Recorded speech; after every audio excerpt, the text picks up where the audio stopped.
parezca fuera la realidad, pasaba. Entonces, pero aparentar es mucho más fácil. Entonces, aparentar salud puede ser mucho más fácil. Si nosotros nos maquillamos, pues obviamente si nosotros tenemos alguna anemia, algunos problemas de oxigenación, con el maquillaje ya no se va a notar. Y si nosotros tenemos resistencia a la insulina, porque déjenme les digo que es súper importante no normalizar las cosas. Si vemos que alguien tiembla o que alguien está siempre así súper inquieto con la caticia, eso no es normal, ¿sí? Eso es igual a ansiedad y hay que quitarlo, porque esa persona no tenía por qué haber nacido con ansiedad. O ustedes cuando les ha tocado recibir bebés o ver bebés o hasta en los programas o así, ven que el bebé nace con el piecito así moviéndolo a toda velocidad. No, porque el bebé no tiene por qué nacer así. Sí, pero están en la clase y están así moviéndose para todos lados y así. Entonces, ¿es normal? No, no es normal. Quizás sus mecanismos están conteniendo todavía esa parte, pero normal no es. O vemos que nace el bebé con las ojerotas gigantes y decimos, es que viene de una familia muy inteligente, porque luego vemos las ojeras y decimos que es señal de que estudia mucho, de que el doctor es realmente, o la doctora es realmente estudioso, y cuando no las tienes, pues todavía te falta, ¿no? O sea, no va por ahí, o a veces hasta los desparasitan, porque pues tienen lombrices, ¿no? O sea, por eso tienen las ojeras, por eso está flaco ojeroso, porque tienen lombrices. Y entonces tenemos que empezar a no normalizar estos puntos, porque si para nosotros es normal, es como si un niño chiquito ronca y dices, ay, es que es normal, porque así ronca el papá. Pero pues el papá tiene obesidad, el papá tiene muchas cosas, o sea, no es así. Y tampoco debería de ser normal en el papá, pero no podemos permitir esos puntos, ¿sí? Porque cada vez que lo normalizamos, nos quitamos una responsabilidad de tomar acción. Y entonces, el día que esto progrese hacia otros puntos, entonces ya no sabemos de dónde vino, ¿sí? Eso es súper importante. Por ejemplo, hay veces que salen muchos, muchos granitos como piel de gallina, que se llama hiperkeratosis pilar. Y la hiperkeratosis pilar es un dato de resistencia a la insulina. Hay cremas dermatológicas que te lo quitan, pero el punto es que va a volver a salir si tú no corriges la causa, ¿sí? Tú puedes quitar eso. Tú puedes quitar con láser las ojeras y eso, y no está mal los tratamientos estéticos, pero el punto que el láser que tú aplicas o el tratamiento que tú apliques te va a prevenir la resistencia a la insulina y la diabetes futura, no. Entonces, ¿por qué debe ser a la par? Porque sí es importante para la autoestima del paciente, por muchas situaciones, pero también hay que corregir lo otro, porque hay que ver prioridades. Y la prioridad no es aparentar salud, es tener salud, porque puedes aparentar salud y estar pasando por problemas muy severos o disminuir tu tiempo de vida con una apariencia como que sí, muy sano, ¿sí? Y esto es muy relevante, porque les digo que no va a venir el vecino a decirnos, no aparente salud, genérela. Es poco probable, ¿sí? Mejor seamos nosotros los vecinos que después de corregir la nuestra, vamos de metiches a corregir las de los demás, porque sí es súper relevante. Ahora, se asocian muchísimo porque la ansiedad generalmente al liberar estas hormonas de estrés lo que va a hacer es generar inflamación intestinal. Entonces puede ser que les digan, es que tiene colitis nerviosa, ¿sí? Colitis ansiosa o tiene síntomas de intestino irritable, etc. Pero el punto es que se va a asociar a esto y nos va a generar una serie de alteraciones. Entonces tenemos que verlo completo, ¿sí? Porque al final de cuentas somos seres integrales, o sea, no podemos enfocarnos nada más de que, bueno, pues yo estudié el ojo, nada más le checo el ojo y lo demás no es mi problema, ¿sí? Porque no es así. Cuando al paciente le dé la diabetes, le va a afectar también el ojo, ¿sí? Y esto es muy importante.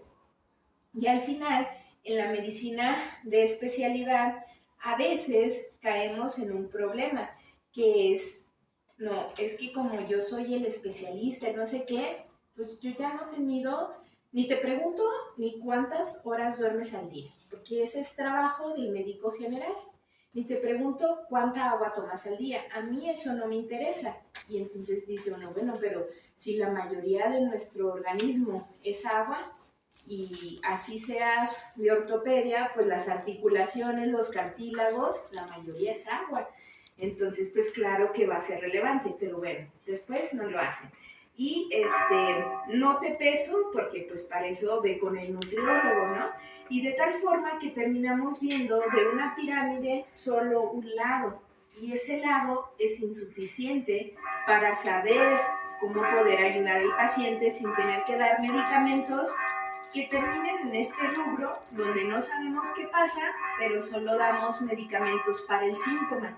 Y generalmente son dependientes estos medicamentos, no necesariamente medicamentos controlados. Obviamente los medicamentos controlados en general, no, al menos a mí no me agradan, porque pues tienen efectos adversos y generan dependencia a ellos.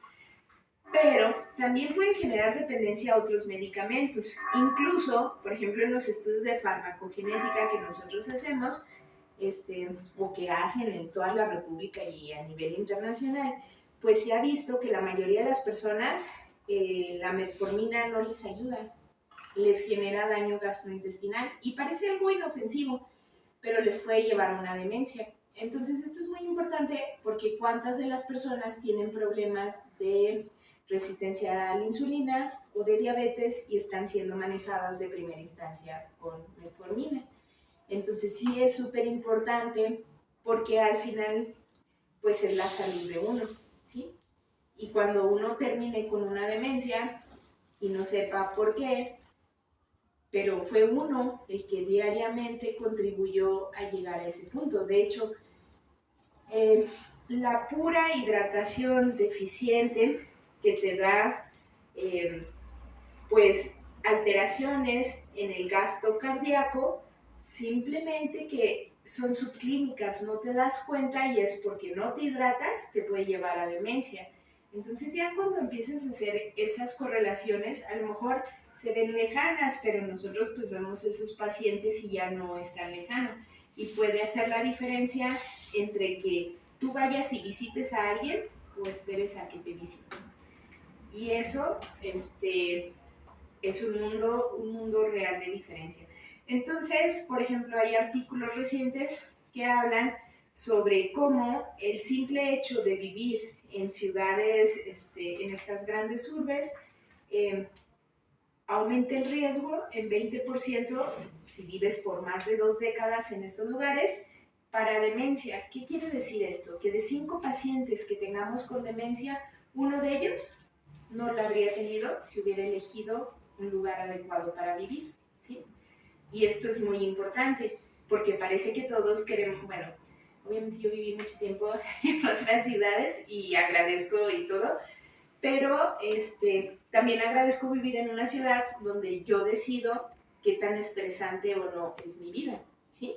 Y esto es importante porque a lo mejor nosotros no logramos aterrizarlo, pero si nosotros vemos la longevidad, vemos que, por ejemplo, en Japón se han logrado comunidades con un avance en la longevidad, pero en sí no es en Tokio, ¿sí?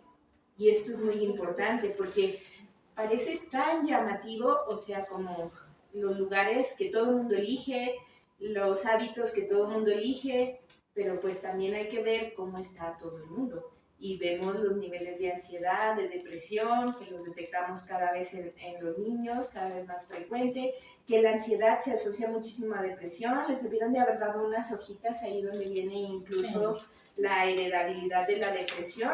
Y entonces, cuando nosotros tenemos ansiedad, simplemente algún dato de ansiedad, si ustedes tienen en sus dedos llenos de padrastiritos, así los pellejitos, y dicen que son tranquilos, no les creemos. No les creemos, pero para nada. Entonces, si tienen eso, lo primero, cualquier dato de ansiedad, lo primero que hay que hacer es voltear a ver a la familia, ¿sí? Y ver si nadie más en la familia tiene esto. Porque resulta que cuando hablamos de ansiedad, de depresión y de salud mental, nunca lo asociamos de primera instancia con algún componente, ya sea genético o con un componente epigenético. Y si analizamos todos los datos, pues es súper alto el dato, ¿sí? O sea, no encuentras una persona generalmente aislada, que tenga solo esa persona la depresión. A lo mejor es quien más manifestación tiene de su familia, pero sí hay antecedentes de depresión, sí hay antecedentes de ansiedad. Y lo más importante es que si nadie de ellos se ha tratado, pues el que comienza puede hacer el cambio primero para esa persona y puede hacer el cambio para la familia. Porque como les comenté al principio, y ya para terminar este punto, como les comenté al principio, a mí me ha tocado ver familias muy estresadas, irritables, con alteraciones, que tú piensas que es como la forma de ser de ellos. Se identifica la ansiedad en el bebé, se le trata y uno pues no imagina que es el bebé el que estaba causando ese nivel de ansiedad y corrige. Y los ves y es como si fueran otra familia súper diferente. Y es súper impactante ese punto. Ahora también, cuando nos dicen ansiedad, no hay que pensarlo como factores externos, ¿sí? Porque a veces son niños que son súper cuidados y que tú dices, sí, el niño no tiene por qué tener ansiedad, pero estos son como pequeños engranes que empieza la ansiedad a lo mejor a nivel laboral en el trabajo de alguno de los papás, eso incrementa la ansiedad en la familia y ese niño que parece vivir en una burbuja es muy receptivo y empieza con manifestaciones de ansiedad, pero es el niño más cuidado. Entonces, cuando las maestras les dicen a los papás que su niño tiene ansiedad, pues ellos dicen, ¿pero por qué? O sea, si yo trabajo, si yo hago todo porque mi niño tenga todo y está súper cuidado, porque tendría ansiedad. Y ahorita en la etapa en que estamos viviendo de pospandemia, pues obviamente la ansiedad aumentó. Y a veces no nos damos cuenta desde esos puntos, o también están los factores, la mayoría de las veces son factores biológicos, ¿sí? Que empiezan a bajar ciertas sustancias. Ya hemos platicado en otras charlas sobre las alteraciones del tejido conectivo, donde los niños tienen las ojeras violáceas porque la piel es más transparente, donde además de notarse las venas, se notan los capilarcitos, donde hay pie plano o escoliosis, y todo esto va a llevar a que cambien, disminuyan ciertas sustancias que son súper importantes para el organismo y generen ansiedad. Entonces es muy importante no enfocarlo solo a nivel psicológico, ¿sí? Porque, bueno, para empezar a veces es muy frustrante para los padres porque empiezan a sentir que algo están haciendo mal, que no le están dando el ambiente adecuado, que es culpa de ellos, y no, la mayoría de las veces no es así. Entonces llega un punto donde hay condiciones de enfermedad que obviamente van a afectar la salud mental, pero no quiere decir que el origen sea ahí. Entonces es súper importante que de entrada cualquier paciente que tenga diagnóstico de dolor crónico, se trate. Eso es súper importante, buscar con el especialista indicado. Hay muchísimas condiciones, hay muchísimas variantes genéticas que te van a llevar a esto. Además del dolor crónico, es súper importante diagnósticos como la fibromialgia. De hecho, en los criterios que vienen para fibromialgia dice que hay que descartar Ehlers-Danlos. ¿Y quién lo descarta? El reumatólogo. El reumatólogo no es genetista. Entonces, si allí dice en criterio descartar Ehlers-Danlos, el paciente tiene que ser referido a genética. Y los pacientes con Ehlers-Danlos hay muchísimas formas de presentación y muchísimos grados, y hay grados tan severos que los va a llevar a un componente psicológico muy fuerte. Nos ha tocado ya pacientes con trastornos que pasan de la parte psicológica, que ya van a la parte psiquiátrica, pero empezaron con un trastorno físico que nunca fue manejado adecuadamente. Entonces, no quiere decir que no se beneficien del psicólogo o de la otra terapia, pero quiere decir que mientras no tengas el diagnóstico certero y oportuno, pues tu expectativa de vida puede estar siendo afectada, tu calidad de vida muy seguramente va a ser afectada. Y lo que nosotros vemos en genética generalmente es que se afecta un familiar y se afecta toda la familia, porque cambia la dinámica familiar. Y entonces, y si nosotros nos ponemos a pensar y esa persona es el encargado principal del mantenimiento de esa familia, o es el soporte, porque no necesariamente tiene que ser desde la parte económica. Por ejemplo, si es la mamá y es la que se encarga de que toda la dinámica funcione, o es el papá y entra en estas etapas depresivas o de ansiedad, etcétera, pues va a afectar muchísimo a toda la familia. Entonces sí es importante hacer hincapié en esto, que cuando vean a alguien flaquito y ojeroso, no es que sea muy inteligente, no es que tenga parásitos. Primero tenemos que, y hay estudios y estudios de cualquier laboratorio en donde tú puedes comprobar que el paciente tiene resistencia a la insulina, que el paciente tiene un proceso de inflamación que va hacia autoinmunidad, y no son estudios para clínicos costosos. Y muchas de las veces ya se los han hecho porque me dicen, no, es que ya no me lo pida, ya me lo han hecho y todo está normal. Y porque sigue con las ojeras, porque sigue con la hiperkeratosis pilar, porque sigue con esos problemas que aunque todo el mundo diga que son normales, pues hay que pensar que son comunes, pero no son normales. Y lo siguiente que hay que pensar es, ¿yo quiero tenerlos? O sea, a mí no me importa si me dicen, es que fíjate, el 99% de la población de hoy en adelante tiene un tic. ¿Yo lo quiero? Yo no lo quiero. Entonces, si yo no lo quiero, yo lo trato. Si el 99% de mis compañeros está en clase moviendo así con la caticia, que parece como, hay alguien que me dijo que parece como una licuadora viviente, pues bueno, si ellos se sienten bien así y quieren vivir así su vida, pues ellos sabrán, pero yo no lo quiero para mí. Y entonces yo no lo normalizo, ¿sí? O tampoco yo quiero, como todas esas alteraciones que a estas alturas sé que no son normales y que lamentablemente lo vemos como normal. Y si pensamos que no, pues bueno, podemos ir a lugares muy concurridos, desde, puede ser una plaza, un parque, una iglesia, es más, el hospital pues obviamente va a abundar muchas personas así, y observar qué porcentaje de la población, porque aquí vienen los pacientes, incluso esto también afecta a las defensas en el esquemita y pueden ver por qué, porque hice infecciones frecuentes, pero va a afectar las defensas. Y el punto principal es que vienen pacientes desde muy niños, desde bebés hasta etapas adultas o adultos mayores con hongos en las uñas.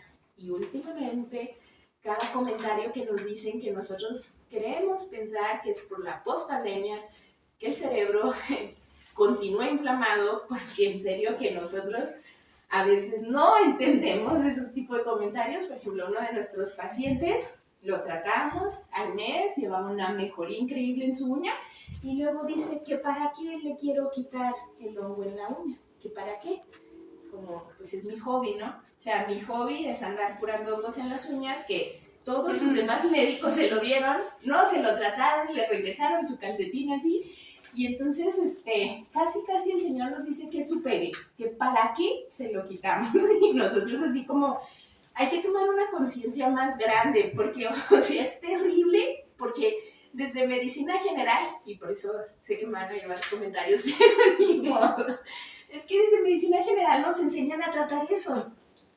Y es súper importante, porque si ese paciente por algo bajan mucho sus defensas, le puede dar hasta un problema sistémico, hasta una meningitis por el bendito hongo, que tuvieron el tiempo para tratarlo. La mayoría de estos pacientes además tienen diabetes, entonces eso es aún peor, porque en una nada el pie diabético se complica, y el hongo, que parecía como un adorno con que el señor o la señora o el muchacho llevaba así como su piedrita trofeo, porque aparte se enojan, porque ¿cómo me atrevo a curarle el hongo? Y el paciente cuando vea el video sabe a quién nos referimos, pero hay más, no es solo usted, hay varios que se han atrevido a venir a decirnos eso, en vez de estar felices. Yo estaría feliz de que mi médico, además de lo que me está tratando, me cure el hongo, pero bueno, en fin, entonces tenemos que valorar la salud, porque si nosotros tenemos el hongo en la uña, pues no estamos sanos. Por muy sanos que estemos de lo demás, ese hongo ya no nos deja decirnos sanos. Entonces yo creo que hay que ver más allá, ver las complicaciones potenciales y que podemos evitarlo, ¿sí? Y que es muy simple. Y si nosotros somos profesionales de la salud, pues no le regrese su calcetín así, o sea, haga algo por ese, por ese pobre pie del paciente, porque, o sea, realmente no es grato para el paciente. O sea, incluso hasta les dan latidas, la comezón, o sea, el olor, simplemente el olor del pie, o sea, hay muchas razones, digo, ya para que no hagan la pregunta de por qué nos gusta curar los hongos, hay muchas razones por qué curarlos, ¿sí? Pero bueno, es la plática de ansiedad y ya sabemos que van a llover comentarios y que igual si están pasados, como siempre, los borramos. No, es que, o sea, sí, es para aportar. Si quieren aportar, aporto. Si quieren defender el quedarse con el hongo, pues lo borramos, o sea, definitivamente. Pero bueno, muchas gracias por acompañarnos y siempre les damos nuestra revista, hay mucha información al respecto. Y realmente piensen si ustedes son quien tienen el TIC o quien tienen alguna de estas cosas, si quieren vivir o no con él.